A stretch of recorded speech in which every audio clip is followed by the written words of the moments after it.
Thank you for watching this Last Mile Profits video.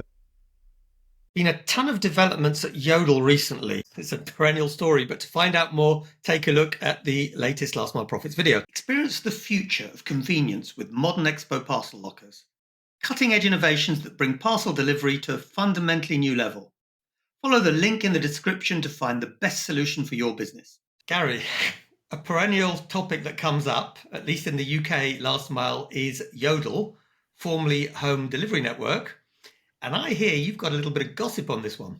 Well, not gossip so much, really. Just I used to work at Paypoint, as you know, and Friday before last, Paypoint paid £10 million for a stake in Yodel. And this is a very interesting move for Paypoint. Previously, they were in bed together with a joint venture around Collect Plus. And then 3 or 4 years ago, Collect Plus was bought out by Paypoint, so it became part of the Paypoint business. And Yodel was a very, very key customer into the Collect Plus network, giving more than half the volume.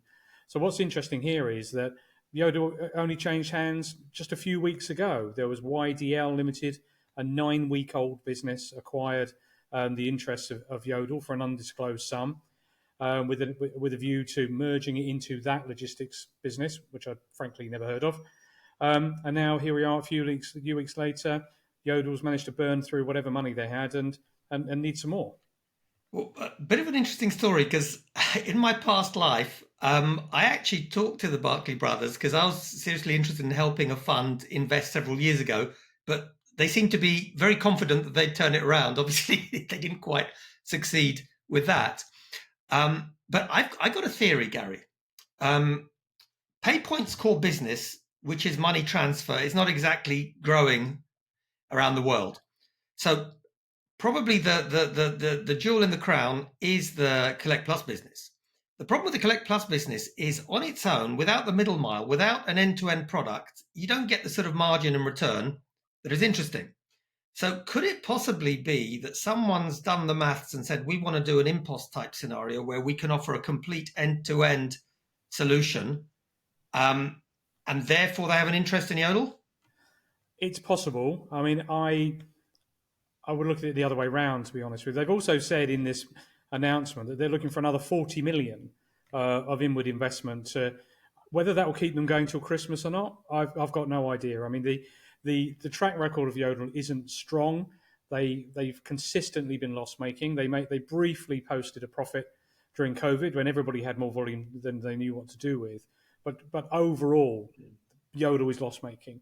At one point, they were losing, I can't remember if it was either 50p or £1 for every parcel they carried, which just shows you that how far their cost base is out of whack with where the market is. You know, you've got the cost leader every year driving, good profit numbers and good growth, are now 4 times the size of Yodel, whereas previously every were chasing Yodel's tail and trying to catch up with them, not that long ago. So I'm not certain. What I am certain is that Collect Plus need that Yodel volume into that network, because it's still over half of what they do. Yeah, you're right. So it's a catch-22, because it's difficult with it, but it would be impossible without it. So you may well be right that it's more. You've literally just described marriage there, Marek, which was interesting. So here you have it, everyone. Marriage and running a courier business is all a bit similar. They both keep you up at night, so probably true. But I mean, the other thing that's interesting is who might be interested in picking the assets of Yodel up for 40 million or less. So you've had InPost make inward investment into Menzies. Now I believe they're controlling stake in Menzies now. The trouble with InPost going direct to to merchant, trying to integrate on the web pages, that's a really, really slow process. Persuading customers to add your delivery option to the checkout page is a slow process. Collect Plus have done the hard yards. Matthew Jakes, when he was there, worked diligently. They built a set of APIs. They've done over 200, maybe even over 300 integrations. So if you picked up Yodel, the very least you would get is 300 customers. Well, and I'll tell you something, Gary, because I'm going to take a punt, and I'll tell you who my candidates would be. And in fact, there've been rumours that one of them has been trying for a while.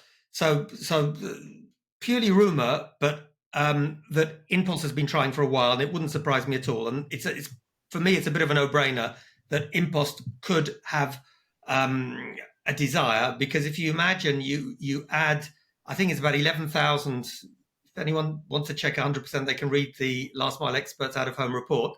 But I think it's about 11,000 Collect Plus points and about 5,000 InPost lockers. Imagine you put that together, you get 16,000. That becomes a very, very attractive proposition.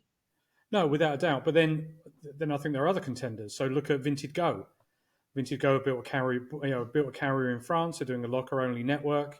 The kind of demographic that uses Collect Plus are very much in the wheelhouse of Vinted Go. Could they leapfrog and buy a carrier in the UK? I mean, to be honest with you, this YDL or whatever they're called, or why the hell, I don't know what they're called. Why the hell gave any money, and why the hell they gave any money, I don't know. But why didn't InPost do it then?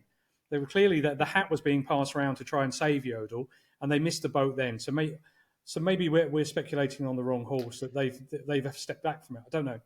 I think InPost's interest would more be let's get this right in English, would be more in the Collect Plus business.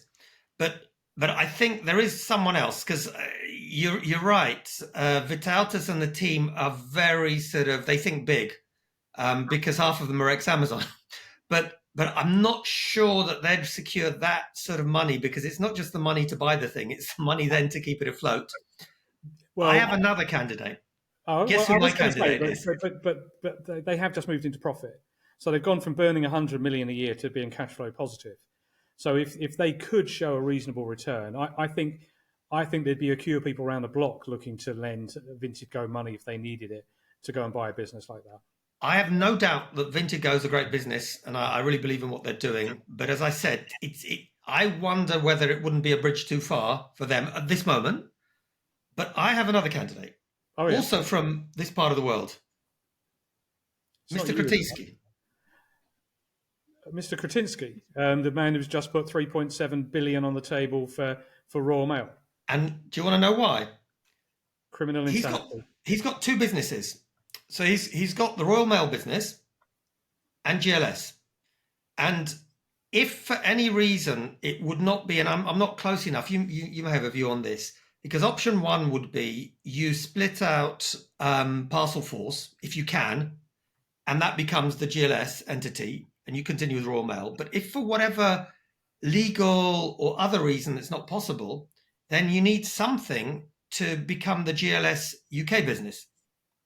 Yeah, and GLS has been built on a low-cost model. So again, I don't think that would be the right business to start with. I've worked with Yodel for quite a long time when I was at Paypoint, and I can't say I'm a fan. You know, it's a very difficult business. Now I'm assured that they've turned things around, and that Mike and Sam Holden have done a really good job of getting the revenue up and getting the cost down, and they're moving towards viability.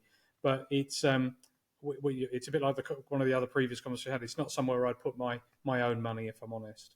All right. So I think we've come to a conclusion. There are many potential buyers. We're not sure if any of them at the end of the day would have the means, or perhaps the desire to take such a big risk, because it is a risk. Having said that, probably the player that's in the difficult situation is Collect Plus, because it's difficult to live with them, but it's impossible to live without them in terms of the volume that Yodel are giving. So, let's see, maybe some of our viewers will have some either more information or have an informed guesstimate, or more than a guesstimate. So please drop your comments below. I think it's an interesting story. And let's see, Gary, how it evolves. Yeah, we should stay close to this one, because I think there's more to happen, certainly in the next 6 months. I'd like a ticket to the Yodel Christmas do. Not sure there's going to be one.